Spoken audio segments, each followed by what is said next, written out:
Hello all, welcome to my channel. My name is Bhargavi Rao. So today I wanted to talk few topics about purchasing property.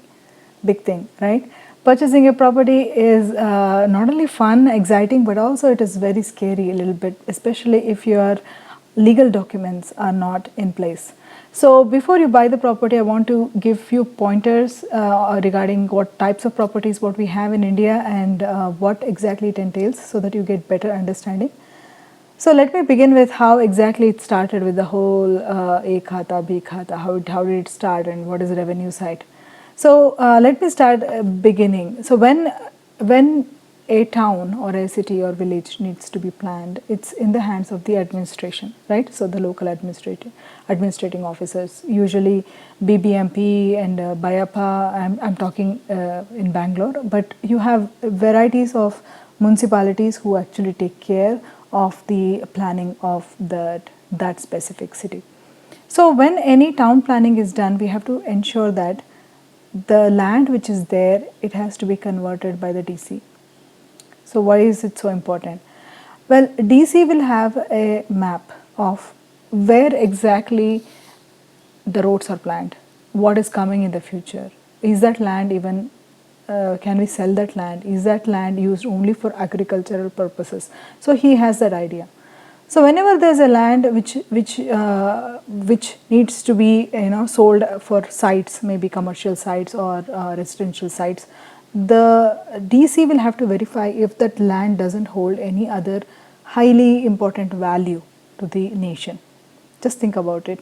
If there is a piece of land which has a good amount of fertile soil, it only makes sense if you grow crops in it. If you build a house on that really highly fertile soil, the nation is not going to benefit that much. So therefore, they say it's a revenue site. Revenue site means you have to grow something. If it's an agricultural belt, you have to make sure that you don't construct anything and impede the actual value of the site. So that's why if you're buying a revenue site or a Gram Thana site or what you call non-converted land, please don't use it for commercial purposes or residential purposes, because you will not get any required license or documents for it. Okay, so that is one. Second, coming to A-Khata and B Khata. Sounds fun, A-Khata, B Khata, what is it? Well, in 2008, usually what happened was a law was passed and only those which are approved by the BBMP for residential purposes needs to be sold as sites, or commercial purposes needs to be sold as commercial sites. So that was what the law which came prevailing. But what happened was subsequently there was another register which was maintained, which was called B register. So it's like A register and B register. I'll tell more about that story in my next video. It's very fascinating. But that's how the B Khata came into existence. Is B Khata legal? The answer is no. B Khata is not a legal site. So it does not have, or it doesn't get any of those benefits what A-Khata site gets, and it's a property which cannot be easily traded, because it doesn't have, it's not legal, it's not like legally identified site. So now you like the property, you really like that property and you want to buy that property, but that's a B Khata. What you have to do is you have to go to BBMP or any other local governing authorities and pay the penalty and try to get it converted to A-Khata. If they say no, this cannot be converted at all at any cost, then my idea is drop it. It's not worth it, because it's going to be a litigated property in future.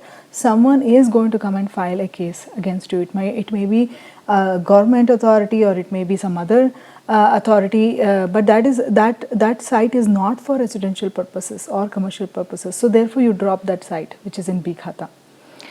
What about revenue land? Okay, if you really like a site but it's a revenue site, it's a Gram Thana site, what is the process? So you have to make sure that you get it converted from the DC.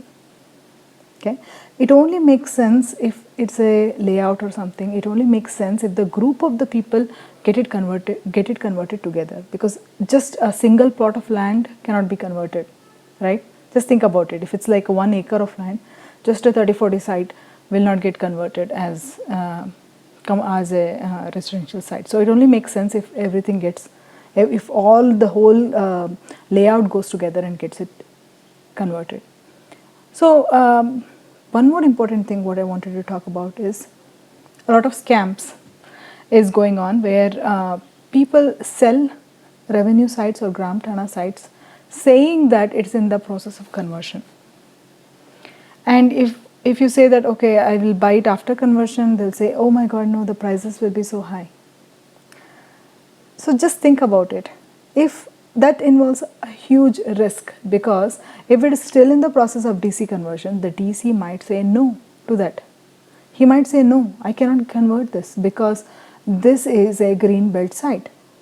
I cannot give it for residential purposes. Many are under assumption that we'll give some money or something, we'll bribe them, we'll get it converted. That's a huge risk. My suggestion is don't do it.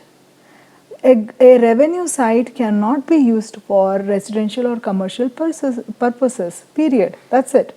It cannot be used. If you want to get it converted, it is a long process. It's not an easy process. It's not like you just submit an application and it can get converted. It's not that easy.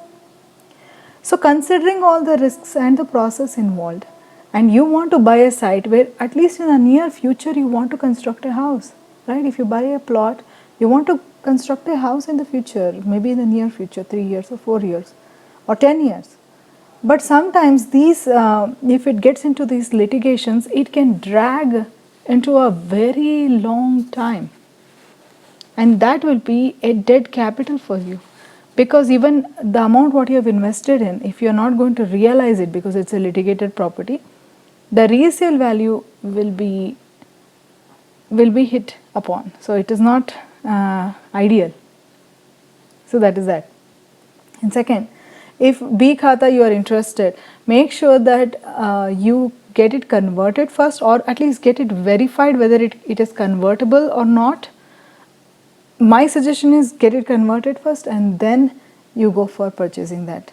Or if you can tell the seller, can you get it converted to A-Khata, and why was it not converted? Ask that question. That's very important. Ask them why it was not converted in the first place.